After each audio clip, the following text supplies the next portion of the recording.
चले आगे।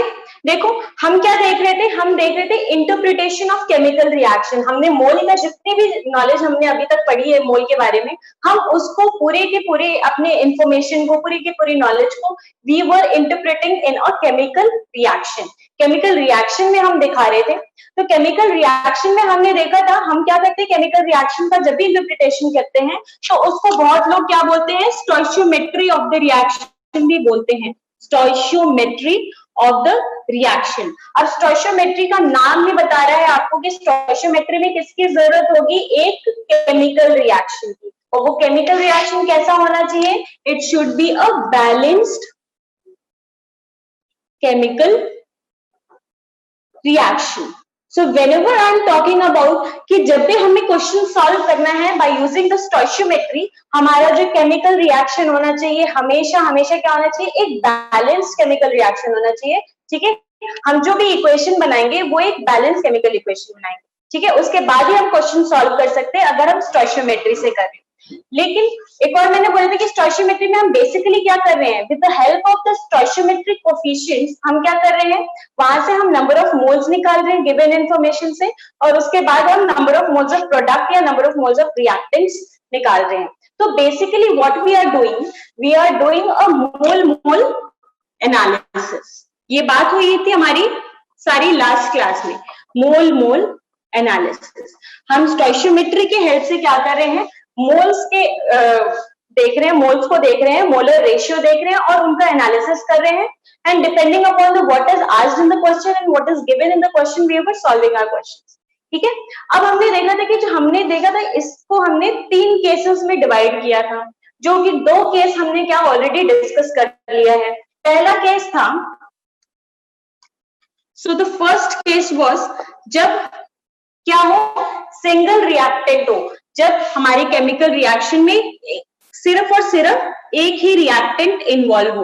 अब कोई भी सिंगल रिएक्टेंट, जैसे कि एग्जांपल में बोल दूं तो जितने भी कंबस्शन रिएक्शन है, ठीक है, वो क्या होंगे, ऑक्सीजन के साथ मिलेंगे, वो तो अंडरस्टूड है। ठीक है, या फिर जितने भी क्या बोलोगे डिस्प्रोपोर्शनेशन रिएक्शन है जिसमें ब्रेकडाउन हो रहा है, ठीक है, वो क्या होगा, आपका सिंगल रिएक्टेंट इन्वॉल्व होगा। ठीक है, पोटेशियम फ्लोरेट वाला हमने किया था। जो हमने सेकेंड केस देखा था, केस 2 हमने देखा था कि मोर देन 1 रिएक्टेंट है, हमारे पास क्या है, मोर देन 1 रिएक्टेंट है। और इसका हमने सबसे इजी एग्जांपल बताओ कौन सा होगा, मोर देन 1 रिएक्टेंट का होगा कौन सा, एक तो रिएक्टेंट होगा नहीं, मोर देन 1 में क्या होगा, मिनिमम 2 रिएक्टेंट्स होंगे। और सबसे हमने इजी एग्जांपल क्या देखा था इसका, न्यूट्रलाइजेशन रिएक्शन। Very good. ठीक है, तो जितने भी न्यूट्रलाइजेशन रिएक्शन होंगे उसमें मोर देन 1 रिएक्टेंट होगा। लेकिन इसमें जो हमने केस में जो इंपॉर्टेंट बात थी कि हमें इंफॉर्मेशन गिवन थी। इंफॉर्मेशन का क्या मतलब है, हमें नंबर ऑफ मोल्स या फिर मास गिवन था सिर्फ एक ही रिएक्टेंट का। When information about only 1 reactant was given. ठीक है, इंफॉर्मेशन हमें गिवन थी सिर्फ एक ही रिएक्टेंट की। अब हम इस पे हमने 2 क्वेश्चन किए थे, अभी मैं आपको रिकॉल कर देती हूँ क्योंकि हमारी बहुत दिन बाद क्लास लग रही है, तो 1-2 क्वेश्चन हम फिर से करते हैं, उसके बाद we will move on to the third case, that is the limiting reagent वाला केस। ठीक है, जो आप ऑलरेडी पढ़ चुके हो लेकिन फिर भी एक बार हम इसको कवर करेंगे। चलो क्वेश्चन लिखो।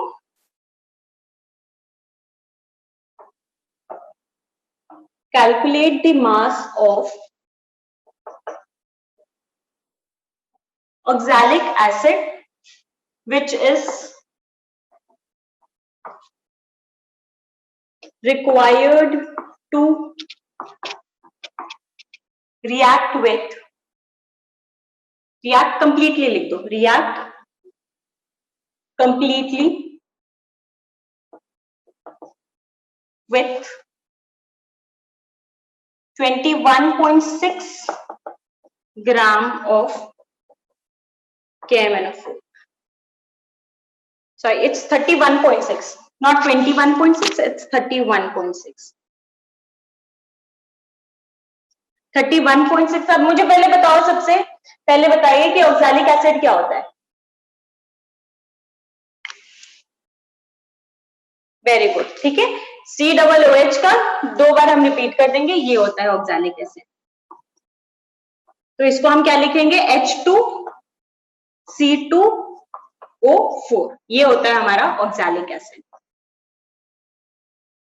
अब इसके करस्पॉन्डिंग आप क्या लिखेंगे, रिएक्शन लिखेंगे एंड सॉल्व द इक्वेशन। चलो फटाफट मैं रिएक्शन लिख दूं, चलो मैं रिएक्शन लिख देती हूँ, हो सकता है क्योंकि आपके एग्जाम में ये रिएक्शन गिवन ही रहेगा, क्योंकि थोड़ा टिपिकल हो रहा है ना। तो ये हो गया आपका oxalic acid H2C2O4 plus KMnO4, ये देगा हमारा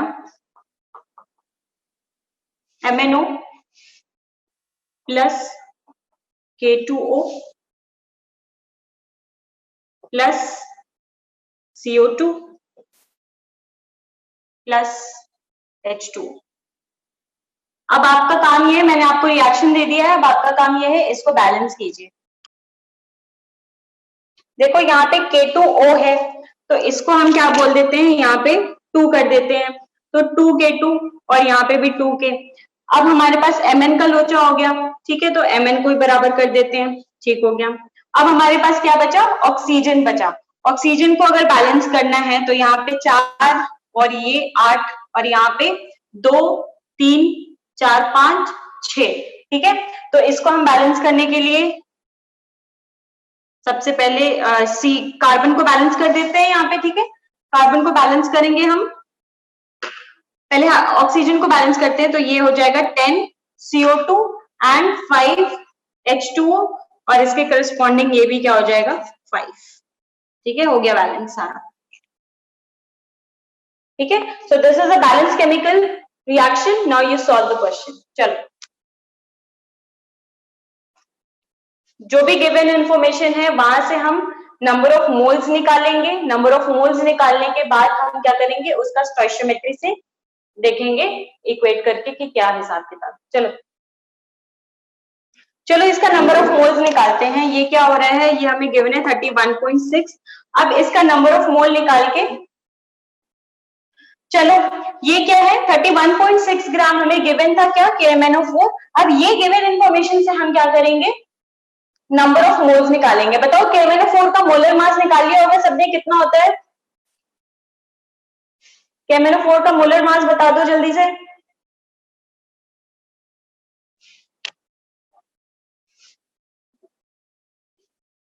प्लस मैंगनीज का कितना होता है 55 एंड ऑक्सीजन 158, वेरी गुड। तो 158 अगर करेंगे तो ये क्या आएगा 0.2 आएगा, ठीक है। ये ट्वाइस में जाएगा और पॉइंट है इसलिए 0.2, तो इसको मैं लिख सकती हूँ 1/5, ठीक है, इतना मोल। अब ये अगर 2 मोल है तो ये कितना है 5 मोल है, ठीक है। तो अगर ये 1/5 मोल है तो ये कितना हो जाएगा 5/2 इंटू 1/5, सिंपली यूनिटरी मेथड हमने लगाए हैं, कितना हो गया 1/2, हाफ मोल। अब हमें ये इसका नंबर ऑफ मोल पता चल गया और हमें क्या निकालना है, हाफ मोल से हम क्या निकालेंगे, इसका मास निकालेंगे। कैसे, इसके मोलर मास से इसको मल्टीप्लाई करके। तो कितना आ जाएगा, हाफ इंटू मोलर मास कितना निकाला है इसका, ऑक्सैलिक एसिड का मोलर मास बताओ जल्दी से। हाफ मोल इंटू इसका मास कितना हो जाएगा 2 प्लस 24 प्लस 64, कितना हो गया ये आपका 90, ठीक है। ये कितना हो गया आपका 45 ग्राम। 45 gram is your answer. Simply हमें क्या करना है, सबका हो गया था, कितने बच्चों का नहीं हुआ था ये बता दो।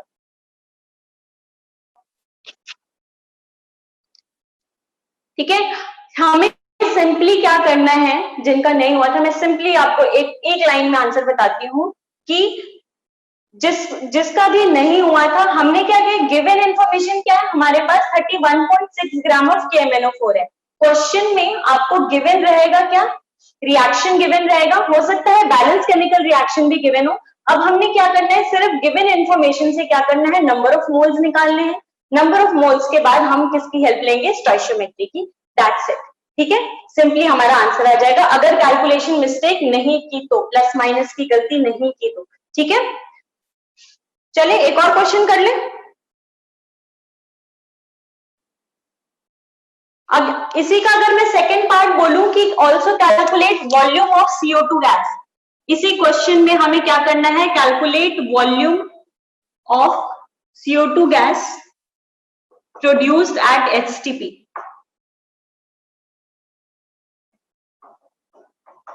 ठीक है, इसी का सेकेंड पार्ट है calculate volume of CO2 gas produced at HTP। चलो बताओ, अब यहां पे कितना है, 10 मोल, रिएक्शन में कितना 10 मोल प्रोड्यूस हो रहा है कार्बन डाइऑक्साइड। लेकिन अगर मैं हाफ मोल के हिसाब से जाऊं, 1/5 मोल के हिसाब से जाऊं, सॉरी 1/5 मोल के हिसाब से जाऊं तो कितना बनेगा, 1 मोल बनेगा ना। अगर 2 मोल है तो 10 मोल बन रहा है, मतलब 1 मोल होगा तो 5 मोल बनेगा, तो 1/5 मोल होगा तो कितना, 1 मोल बनेगा ना।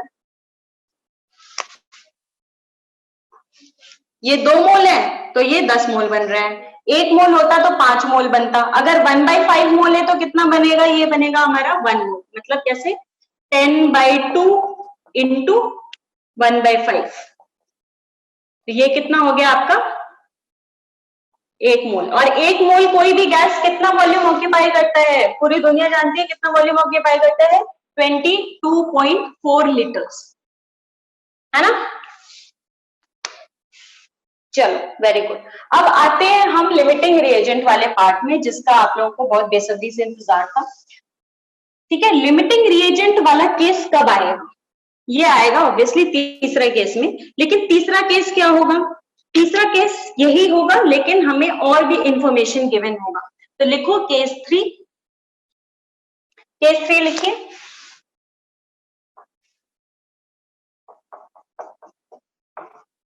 When more than one reactant is involved, reactants are involved, and information about at least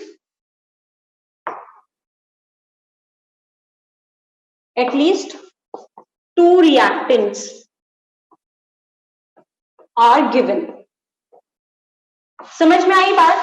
अब यहाँ पे क्या है, 2 रिएक्टेंट्स तो इन्वॉल्व है मिनिमम, ठीक है, और हमें इंफॉर्मेशन दोनों का ही गिवन है। ठीक है, 2 रिएक्टेंट्स इन्वॉल्व है और हमें दोनों का ही इंफॉर्मेशन गिवन है। अगर इंफॉर्मेशन की बात करनी हो, मतलब क्या, किसकी बात कर रही हूँ, in terms of mass and मोल, दोनों का ही, या तो हमें मास पता है या फिर मोल पता है, तब क्या करेंगे।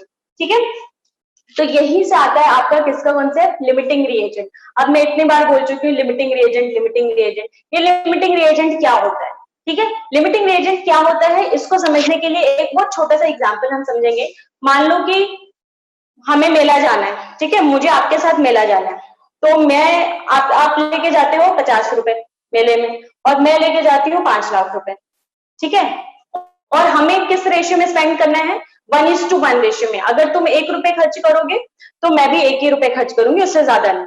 ठीक है, तो मान लो किसके पैसे जल्दी खत्म होंगे, आपके पैसे जल्दी खत्म होंगे, क्योंकि मेरे पास तो 5 लाख रुपए है। अब जैसे ही पैसे खत्म हुए वैसे हमारी पार्टी बंद, मेला बंद, हम वापस आ जाएंगे, क्योंकि मैं आपको फ्री में क्यों घुमाऊंगी। ठीक है, पार्टी बंद होगी, मतलब कौन डिसाइड कर रहा है कि मेला हम कितने देर तक घूमेंगे,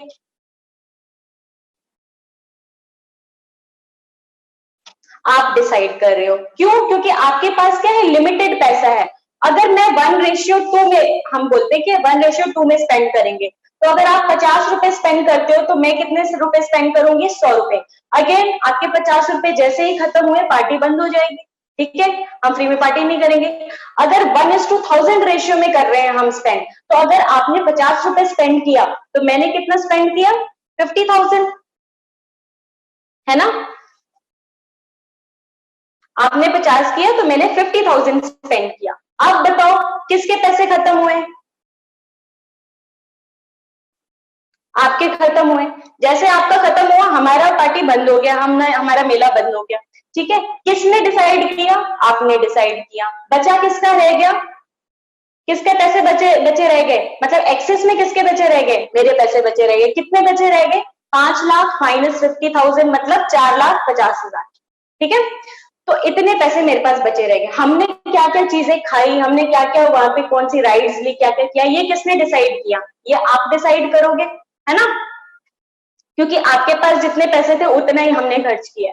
ठीक है, तो ये हो गया, यही है हमारा लिमिटिंग रिएजेंट का कॉन्सेप्ट। अगर मैं आपको, हम दोनों रिएक्टेंट बन जाए और इसको एक रिएक्शन के रूप में हम एक्सप्रेस करें, तो कैसा हो जाएगा कि आपका कुछ अमाउंट था और मेरा कुछ अमाउंट था, आपका कम अमाउंट है, तो रिएक्शन कौन कितने देर तक चलेगी ये कौन डिसाइड करेगा, जिसके पास अमाउंट क्या हो, लिमिटेड में हो, जिसके पास मोल्स क्या हो, लिमिटेड में हो। किसका कितना प्रोडक्ट, किसका कितना रिएक्टेंट बचेगा, ये कौन डिटरमाइन कर रहा है, ये भी आप ही डिटरमाइन करे, और दैट इज लिमिटिंग रिएजेंट। इस रिएक्शन में प्रोडक्ट कितना बनेगा ये कौन डिसाइड कर रहा है, ये भी कौन डिसाइड कर रहा है, लिमिटिंग रिएजेंट, जो कि कम अमाउंट में है। लिमिटिंग का मतलब ही क्या होता है, लिमिटेड अमाउंट में। ठीक है, तो हर चीज कौन डिसाइड कर रहा है, लिमिटिंग रिएजेंट। इसीलिए जब भी हमें दो चीजों का इंफॉर्मेशन गिवन हो, सबसे पहले हम क्या डिफाइन करेंगे, हम ये आइडेंटिफाई करेंगे कि कौन सा उसमें लिमिटिंग रिएजेंट है। आगे बात समझ में लिमिटिंग रिएजेंट के कॉन्सेप्ट की, इसको हम क्वेश्चन के रूप में भी अभी करेंगे। ठीक है, अब देखो, सबसे पहले लिखते हैं कि व्हेन मोल्स, इसके अंडर लिखो, व्हेन मोल्स और मास दोनों के टर्म्स में, या तो मोल के टर्म्स में गिवन होगा आपको इंफॉर्मेशन, या मास के टर्म्स में गिवन होगा। तो when moles and mass of at least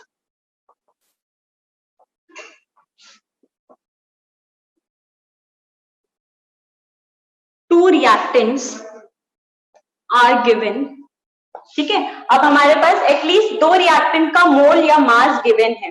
then first, तब हमें क्या करना है, तब सबसे पहले हम क्या करेंगे, वी विल आइडेंटिफाई कि which of the following is the limiting reagent. ठीक है, first of all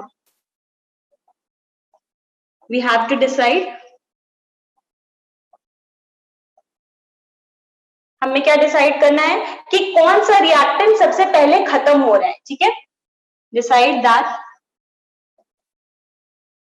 which reactant gets exhausted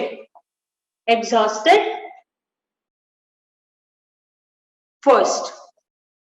ठीक है, अब जो पहले एग्जॉस्ट हो जाएगा, जो पहले खत्म हो जाएगा, मतलब वो लिमिटिंग अमाउंट में है। ठीक है, एग्जॉस्टेड या कंज्यूम हो जाए, वही क्या होगा आपका लिमिटिंग रिएजेंट। तो यहीं से आप लिमिटिंग रिएजेंट का डेफिनेशन लिखेंगे, लिमिटिंग रिएजेंट, जिसको हम प्यार से एलआर बोलेंगे।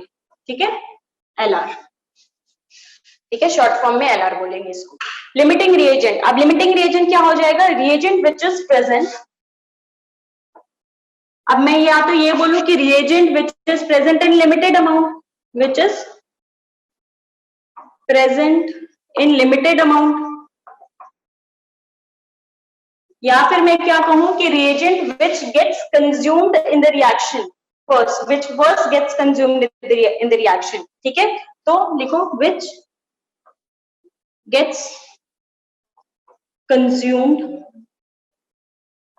first in the reaction, तो वो क्या हो जाएगा आपका लिमिटिंग रिएजेंट हो जाएगा।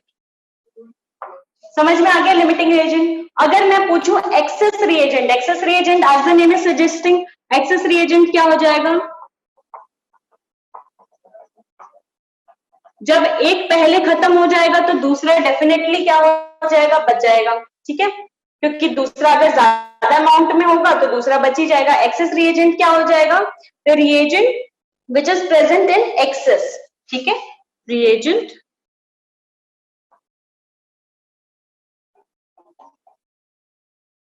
विच इज प्रेजेंट इन एक्सेस, मतलब जो कि क्या हो जाता है, which is left behind in the reaction. ठीक है, विच इज लेफ्ट, और क्या कह सकते हैं, which is left in the at the end of the reaction, which is left at the end of the आपका एक्सेस रिएजेंट। ठीक है, आगे बात समझ में आ गई, जिसको हम ईआर बोलेंगे। अब बताओ जितना अमाउंट ऑफ ईआर लेफ्ट होगा या जितना प्रोडक्ट बनेगा, ये कौन डिसाइड करेगा? किसी भी रिएक्शन में एक्सेस रिएजेंट कितना बच रहा है या फिर प्रोडक्ट कितना बन रहा है, ये कौन डिसाइड करेगा? एलआर। तो यहाँ नीचे, वेरी गुड, नीचे नोट बना के लिख लो, नोट 2000 का नोट। ठीक है, बहुत इंपॉर्टेंट, क्या कि amount of ER left and amount of product formed, amount of ER left, ER and amount of product, कौन बताएगा? amount of product formed is always decided by LR, is always decided by LR। ठीक है, अब देखो, अब हमने बोल तो दिया कि एलआर का कॉन्सेप्ट, तो हमें कहानी सुनने में तो बहुत मजा आया कि हाँ ये कहानी होगी एलआर की, लेकिन अब हम एलआर को डिटरमाइन कैसे करेंगे? ठीक है, तो लिखो डिटर्मिनेशन ऑफ एलआर, लिखो डिटर्मिनेशन ऑफ एलआर।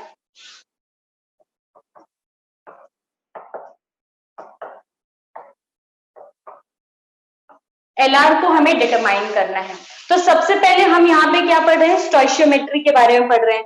तो सबसे रामबाण, सबसे पहली बात ये कि जब भी हम एलआर का या स्टोइशियोमेट्री का हम जब भी क्वेश्चन कर रहे होंगे, तब हमें एक केमिकल रिएक्शन चाहिए, और वो केमिकल रिएक्शन कैसा होना चाहिए? केमिकल रिएक्शन कैसा होना चाहिए? जल्दी बताओ।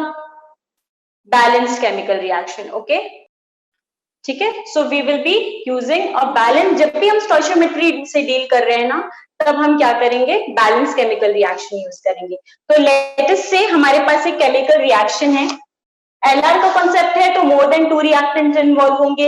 एलआर का कॉन्सेप्ट है, इसलिए information about both the reactants will be given. So let us say we have an equation a + 2b gives C। तो हमें सबसे पहले ये डिफाइन किया कि मैंने पहले ही बोल दिया कि एबीसी आप लोग को पता नहीं है यहाँ पे क्या है, लेकिन मैं आपको बता देती हूँ कि ये क्या है, ऑलरेडी एक बैलेंस केमिकल इक्वेशन है, BC। ठीक है, अब देखो हमें गिवन है, हमें गिवन क्या है? हमें गिवन है क्या? 5 मोल A का और 8 मोल, ये क्या गिवन है? मोल गिवन है। 5 मोल A का और 8 मोल B का। अब इसमें से आप बताइए कि कौन सा LR है और प्रोडक्ट कितना बनेगा और ER कितना बचेगा। चलो, B is LR, very good, B is LR। No no no, A is not LR। ऐसा मैं ये नहीं बोल रही कि 5 और 8 में से 5 कम है इसलिए 5 LR हो जाएगा, नहीं। हमें स्टोइशियोमेट्री देखना है, हम किस रेशियो में स्पेंड कर रहे थे, 1:1 में कर रहे थे या 1:2। यहाँ पे 1:1 में थोड़ी ना हो रहा है, यहाँ पे स्पेंड जो हो रहा है वो 1:2 रेशियो में हो रहा है। ठीक है, सही जवाब। ठीक है, देखो अब मैं इसको पहले तो तरीके से समझाऊंगी आपको, ठीक है, कॉन्सेप्ट वाइज। उसके बाद मैं आपको एक शॉर्ट ट्रिक बताऊंगी। कॉन्सेप्ट समझना ज्यादा जरूरी है, टेस्ट में आपको शॉर्ट ट्रिक लगाना ज्यादा जरूरी है। ठीक है, अब देखिए ये चीज आपको गिवन है, इसको हम रहने देते हैं। देखो अगर कॉन्सेप्ट वाइज जाए तो 1 मोल A का खर्च होगा तो 2 मोल B का खर्च होगा, है ना? अगर 5 मोल A का है हमारे पास तो B का कितना मोल होना चाहिए? डबल होना चाहिए 5 के। तो अगर 5 मोल A का होता तो हमारे पास B का कितना होना चाहिए? 10 मोल होना चाहिए, लेकिन हमारे पास कितना है? 8 मोल है, मतलब लिमिटिंग में कौन है? B। ठीक है, ये था आपका कॉन्सेप्ट। अब देखो ये 8 मोल खर्च हो गया, यहां से हमें LR पता चला गया, LR पता चल गया। अब LR के जानने के बाद हम क्या करेंगे? देखते हैं कि C कितना बनेगा। अगर ये 2 मोल था तो ये कितना मोल बन रहा था? अगर 2 मोल B का खर्च हो रहा था तो इसका बन रहा था 1 मोल। ठीक है, लेकिन अब 8 मोल खर्च हो रहा है, मतलब अगर इसका 1 मोल खर्च होता तो ये कितना बनता? हाफ मोल, है ना? मतलब अगर 8 मोल खर्च होगा B का तो इसका क्या बन जाएगा? हाफ इंटू 8 दैट इज 4 मोल। ठीक है, हाफ इंटू 8, तो इसका बन गया हमारे पास 4 मोल। अब इसका कितना बचेगा ये भी देख लेते हैं। अगर ये 2 मोल था, देखो 2 मोल था तो ये कितना मोल खर्च हो रहा था, 1 मोल। तो अगर ये 8 मोल है मतलब हाफ हो जा रहा था, तो ये अगर 8 मोल है तो ये कितना खर्च होगा, 4 मोल क्या हो जाएगा, खर्च हो जाएगा। मतलब एक्सेस में कितना बच जाएगा, एक्सेस रिएजेंट कितना हो जाएगा, ऑलरेडी हमारे पास ये एक्सेस में था, इतना खर्च हो गया तो कितना बच गया, 5 - 4 दैट इज 1 मोल बच गया। ठीक, इजी। ये था आपका कॉन्सेप्ट वाइज, ठीक है। बाकी सारा कॉन्सेप्ट ऐसा ही रहेगा, लेकिन हम एलआर का कॉन्सेप्ट थोड़ा सा चेंज कर देंगे। कॉन्सेप्ट तो वही रहेगा, लेकिन हम क्या करेंगे, थोड़ा शॉर्ट ट्रिक लगाएंगे। अब देखो, जब भी हम शॉर्ट ट्रिक लगाएंगे तो क्या करेंगे, जितना भी गिवन मोल है उसको ऊपर लिख लेंगे, 5 इसका मोल है और इसका 8 मोल है। फिर क्या करेंगे, उसके स्टोइचियोमेट्रिक कोफिशिएंट से उसको डिवाइड कर देंगे। तो 5 को किससे डिवाइड करेंगे बताओ जल्दी से, 5 डिवाइडेड बाय ए का स्टोइचियोमेट्रिक कोफिशिएंट कितना है, 1, मतलब कितना आ गया, 5। 8 डिवाइडेड बाय 2, बी का स्टोइचियोमेट्रिक कोफिशिएंट 2 मतलब 4। अब इन दोनों में से जो भी लीस्ट रेशियो आएगा वही होगा क्या, लिमिटिंग रिएजेंट। अब ये 4 छोटा है 5 से, इसलिए 4 क्या हो गया आपका, ये लिमिटिंग रिएजेंट हो गया बी। ठीक है, तो जब भी रिएक्शन में आपको अगर मोल्स गिवन है तब तो बल्ले बल्ले आपने क्या करना है, सिर्फ स्टोइचियोमेट्रिक कोफिशिएंट से डिवाइड कर देना है। अगर आपको ग्राम्स में इंफॉर्मेशन गिवन है तो सबसे पहले फिर आप मोल्स निकालोगे, फिर स्टोइचियोमेट्रिक कोफिशिएंट से डिवाइड करोगे, फिर एलआर देखोगे। ठीक है, बाकी सारी चीजों में आपने स्टोइचियोमेट्री का ही यूज करना है। ये जो होगा वो सिर्फ किस पे होगा, डिपेंड करेगा आपके, ये सिर्फ ये आपको बताएगा एलआर क्या है, बाकी सारी चीजों में आपने स्टोइचियोमेट्री ही यूज करना है। ठीक है, तो यहाँ पे नोट लिखो, नीचे नोट करके लिखो, divide the given moles of reactant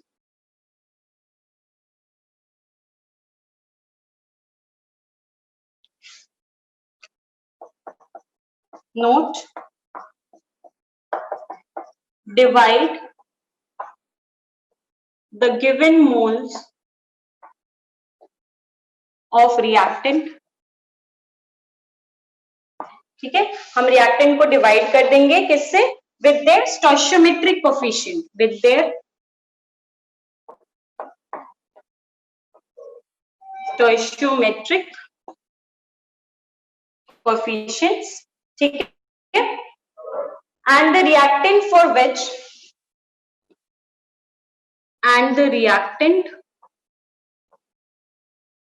for which, ठीक है, दिस रेशियो इज मिनिमम। ये जो रेशियो आएगा उसके बाद जो भी मिनिमम होगा वही हो जाएगा, मिनिमम इज द एलआर, मतलब वही हो जाएगा हमारा क्या, लिमिटिंग रिएजेंट। बात समझ में आ गई सबको, लिमिटिंग रिएजेंट कैसे निकालेंगे। ठीक है, अगर समझाने को बोलो तो समझाने के लिए आप ऐसे भी कर सकते हो, स्टोइचियोमेट्री से समझा दोगे। लेकिन अगर डायरेक्ट आपने एग्जाम में किसी को समझाना नहीं है, कुछ समझ में आ गया तो क्या करोगे, सिंपली क्या करोगे, उसको डिवाइड कर दोगे गिवन मोल्स को बाय इट्स स्टोइचियोमेट्रिक रेशियो। आगे बात समझ में, हम बहुत सारे क्वेश्चंस करते हैं इसके ऊपर, क्योंकि यहीं से आपका क्वेश्चन आना शुरू होगा, थोड़ा चैलेंजिंग क्वेश्चंस।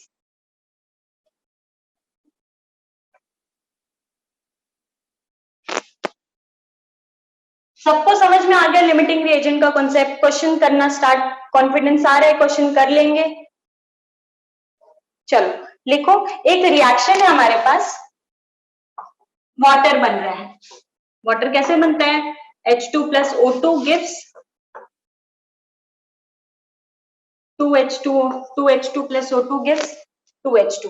ठीक है, अब हमें इसमें क्या गिवन है, हमें हाइड्रोजन गिवन है 10 ग्राम और ये गिवन है 96 ग्राम। अब इसमें हमें आइडेंटिफाई करना है एलआर, हमें बताना है कि ईआर कितना बचेगा और हमें बताना है कि प्रोडक्ट कितना बनेगा।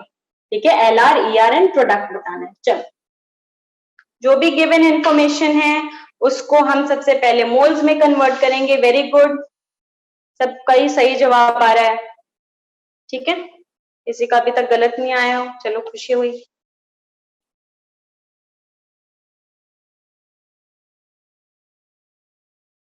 अब हमारे पास देखो, सबसे पहले जो भी गिवन इंफॉर्मेशन है सबसे पहले हम क्या करेंगे, मोल्स में कन्वर्ट कर देंगे, क्योंकि हम फिर से यहाँ पे क्या कर रहे हैं, मोल मोल एनालिसिस ही करते हैं स्टोइशियोमेट्री में, और अभी स्टोइशियोमेट्री का ही केस 3 चल रहा है। तो 10/2 मतलब ये हो गया 5 मोल, मोल अगर देखा जाए तो 5 मोल, और ये 96/32 क्योंकि O2 है, ये कितना हो जाएगा आपका 3 मोल। ठीक है, अब सिंपली हम क्या करेंगे, एलआर हमें बताना है, तो एलआर के लिए हमने समझाइए क्या, 5/2 कर देंगे और 3/1 कर देंगे, तो ये 2.5 है, ये 3 है, 2.5 कम होता है हमें पता है, तो ये क्या हो गया आपका एलआर। ठीक है, ठीक है, अब ये कितना बच जाएगा, ये अगर 2 था तो ये कितना खर्च हो रहा था, 1 खर्च हो रहा था, तो ये अगर जब 2.5 खर्च हो रहा है, ये अगर 5 खर्च हो रहा है, तो वो कितना खर्च होगा, ऑक्सीजन कितना बच रहा है और वाटर कितना बन रहा है, बताओ बच्चों क्या हो गया, नेहा गलत जवाब, यहीं पे ये चीज जाननी थी मैंने। ये जो हम जो भी कर रहे हैं, निखिल जिंदल वेरी गुड, ये सिर्फ हम एलआर के लिए कर रहे हैं, बाकी सारी चीजें मैंने क्या बोला था, ये सिर्फ एलआर बताएगा, इसको कितने मोल्स बने कितने मोल्स नहीं बने उससे कोई रिलेशन नहीं है। नेहा गलत जवाब। ठीक है, हमें क्या करना है, बाकी सारी चीजों के लिए हमें स्टोइशियोमेट्री यूज करना है। ठीक है, हमें पता चल गया एलआर क्या है। अब हमारे पास ये 5 मोल है, ठीक है, ये हमें गिवन है 5 मोल, 2 मोल H2 1 मोल O2 यूज करता है, तो 5 मोल H2 कितना मोल यूज करेगा, आधा कर देगा, मतलब 2.5 मोल यूज करेगा, 2.5 मोल O2 यूज होगा, तो बचेगा कितना, 3 मोल था, तो कितना बच गया, 3 माइनस 2.5 दैट इज 0.5 मोल। आपने क्या किया, इसको 3 मोल का, इसको क्या लिया, 2.5 मोल ले लिया है, तो 2.5 मोल थोड़ी ना है, ये तो सिर्फ एलआर बता रहे हैं हमें, बाकी सारी चीजें तो हमें किससे यूज करनी है, इससे। अब ये 2 मोल था, तो ये भी कितना मोल बन रहा है, 2 मोल। ठीक है, अब गिवन कितना है, 5 मोल, तो ये भी कितना बनाएगा, 5 मोल, और 5 मोल वाटर में कितना मास होता है, उसके मोलर रेशियो से मल्टीप्लाई कर देंगे, दैट इज 18, तो ये हो जाएगा 90 ग्राम। ठीक है, बात आई समझ में।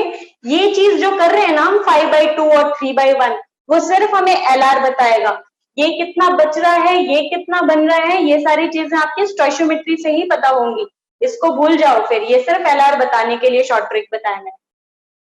ठीक है, एक और क्वेश्चन करते हैं।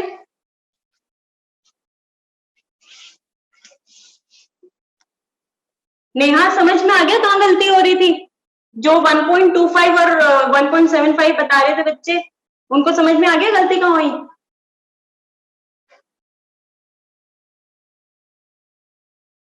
चलो नेक्स्ट क्वेश्चन करते हैं।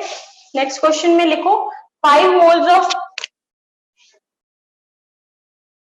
5 moles of SO2 and 5 mole of O2 हमारे पास है। ठीक है, और SO2 और O2 मिलके SO3 बना रहे हैं। ठीक है, react with each other, they react with each other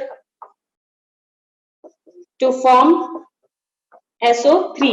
अब हमें यहाँ पे सारी चीजें बताना है कि LR कितना, LR कौन है, ठीक है, और ER कितना बच रहा है, प्रोडक्ट कितना बनेगा, ये सारी चीजें बतानी।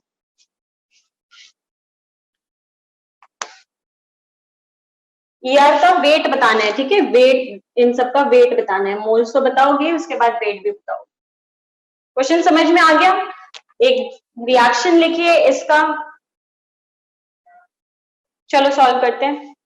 रिएक्शन है आपका SO2 plus O2 gives SO3। ठीक है,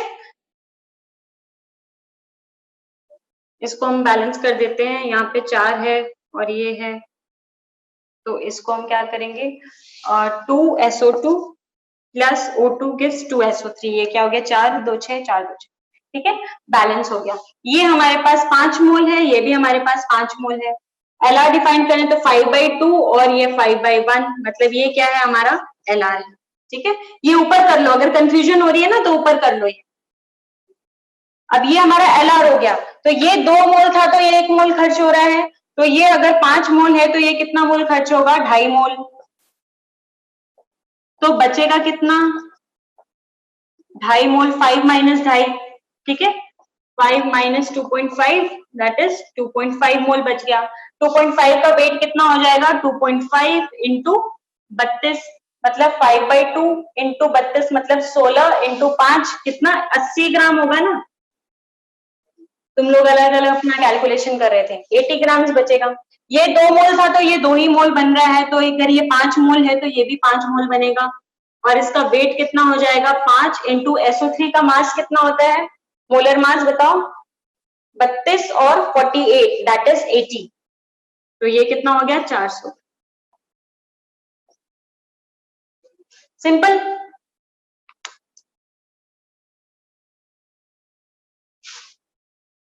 हो गया सबसे, किसी से गलती तो नहीं हुई। चलो अब मैं बहुत सारी केमिकल रिएक्शंस दे रही हूँ, उसमें आप लिखोगे, आइडेंटिफाई करोगे LR ER कितना बचा और प्रोडक्ट कितना बना। अब नेक्स्ट टेस्ट में लिमिटिंग रिएजेंट डालूंगी मैं, ठीक है, क्वेश्चन गलत मत करना, अब आपको बहुत टाइम मिल चुका है। और आज मैं एक DPP भी देने वाली हूँ, तो वो DPP आप टाइम लिमिट में अब सॉल्व करना। बहुत मस्ती कर ली, अब जो भी DPP दूंगी उसको टाइम लिमिट में सॉल्व करना है आपको, अपने सामने घड़ी रख के, वो एग्जाम वाला प्रेशर होना चाहिए, क्योंकि घर पे तो सारे क्वेश्चन सॉल्व हो जाएंगे आपसे।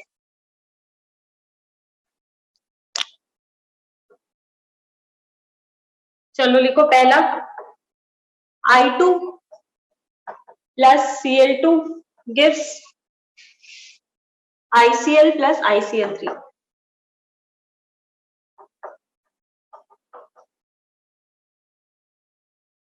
यहाँ पे बैलेंस कर लेते हैं, ठीक है। ये हमें गिवन है 25.4 ग्राम और ये हमें गिवन है 114.2 ग्राम, इसमें आपने बताना है, ठीक है। LR ER कितना बच रहा है और प्रोडक्ट कितना बन रहा है, ठीक है। Next is your BaCl2 plus Na3PO4 gives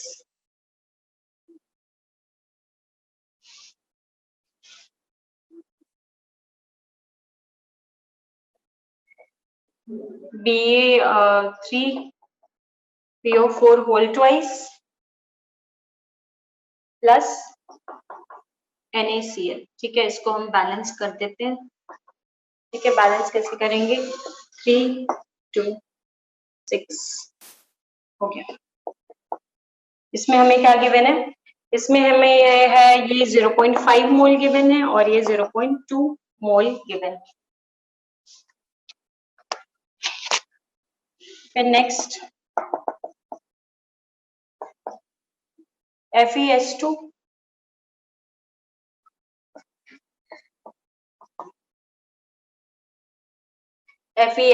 plus O2 gives Fe2O3 plus SO2। चलो इसको आप ये खुद ही बैलेंस करोगे, ठीक है। ये क्या हो जाएगा, 60 ग्राम,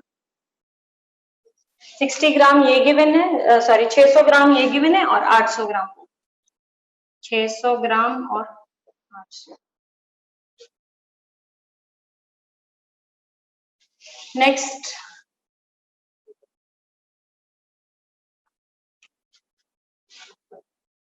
Mg plus N2 gives Mg3N,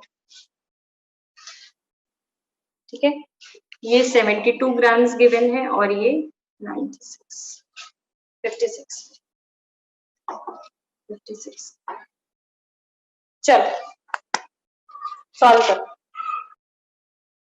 और ये कितने कितने मोल्स बनेंगे, ये दोनों कितने कितने मोल बनेंगे, देखो इसको सबसे पहले हम मोल में करेंगे। आयोडीन का आपको मास पता है कितना होता है, 127, तो I2 का कितना हो जाएगा 254, तो ये क्या हो जाएगा 254 से डिवाइड कर दो। और क्लोरीन का कितना होता है 35.5, तो इसको 71 से डिवाइड कर देंगे, तो ये आ गया आपका 0.1 और ये आ गया आपका 0.2। फिर से हम इसको क्या करेंगे, इसके स्टोइशियोमेट्री से इसको डिवाइड करेंगे, तो 0.1 कितना आ जाएगा, कौन एलआर है इसमें, ये भी 0.1 हो गया, 0.1/1 और ये भी 0.2/2। ठीक है, तो ये दोनों ही क्या हो गए 0.1 और 0.1। ठीक है, तो मतलब यहाँ पे क्या है, दोनों ही एलआर है, दोनों ही लिमिटिंग अमाउंट में है। ठीक है, so both are LR here. और ये जितने में रिएक्ट करें ये भी इतना ही बनेगा, तो ये भी 0.1 मोल बनेगा और ये भी 0.1 मोल बनेगा। समझ में आया, दोनों भी एलआर हो सकते हैं जब दोनों इक्वल अमाउंट में ही प्रेजेंट है। मेरे पास भी 50 रुपए है, आपके पास 100 रुपए है, हम 1:2 रेशियो में कर रहे हैं अगर, तो दोनों भी खत्म हो जाएगा। ठीक है, तो दोनों ही एलआर हो जाएंगे इस केस में। ठीक है, आगे बात समझ में।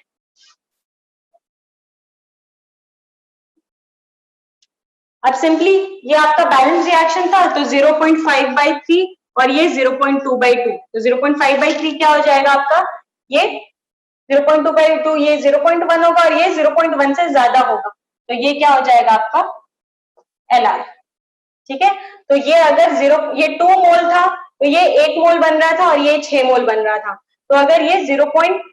कितना है 2 मोल है। ठीक है, तो ये 0.2 मोल है, तो ये कितना बनेगा, ये भी उतना ही बनेगा 0.2 मोल, है ना, और ये कितना बनेगा 0.6 मोल। ठीक है, नाउ अब इसको बैलेंस करो, बैलेंस करके देखो इसको कितना बैलेंस करोगे, कैसे, Fe2 है यहाँ पे, तो 2FeS2। ठीक है, और यहाँ पे कितना है, सल्फर 4 हो गया, तो यहाँ पे आप क्या करोगे, सल्फर यहाँ पे 4, तो यहाँ पे अगर 4 करोगे तो नहीं, यहाँ पे 8 करना पड़ेगा आपको क्योंकि यहाँ पे 3 है। ठीक है, तो अब कितना हो जाएगा आपका, इसको 2 कर दो, इसको 4 कर दो, तो ये कितना हो जाएगा आपका 10, है ना। अब क्या करेंगे, इसको सबसे पहले इसके मोलर मास से डिवाइड कर देते हैं, तो कितना हो जाएगा 56 प्लस 64 कितना होता है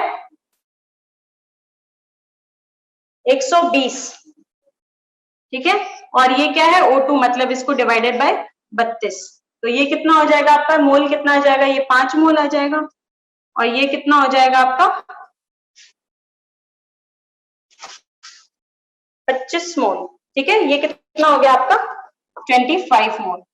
अब डिवाइड कर देते हैं, तो 5/4 और ये क्या है 25/10, तो ये कितना हो जाएगा आपका 1 पॉइंट समथिंग, और ये है आपका कितना 2.5, तो ये हो गया आपका एलआर।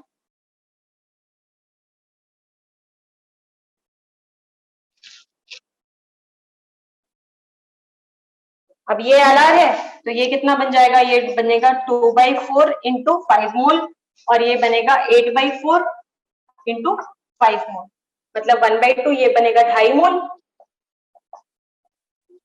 और ये बनेगा 10 मोल। आगे बात समझ में। अगर हम इसमें देखते हैं तो ये क्या हो जाएगा 3mg plus 3mg plus N2 gives Mg3। ठीक है, अब इसको क्या करेंगे, 24 होता है ना, तो 24 से डिवाइड कर देंगे, ये कितना हो जाएगा 3 मोल, और ये इंटू डिवाइडेड बाई 28 कर देंगे क्योंकि N का कितना होता है 14, तो ये क्या हो जाएगा 2 मोल। एलआर डिफाइन करने के लिए 3/3 और ये क्या है 2/1, तो ये क्या हो गया आपका एलआर। अब ये 3 मोल बन रहा है, तो ये 1 मोल बन रहा है, हमें गिवन कितना है 3 ही मोल है, तो ये कितना बनेगा 1 मोल। ठीक है,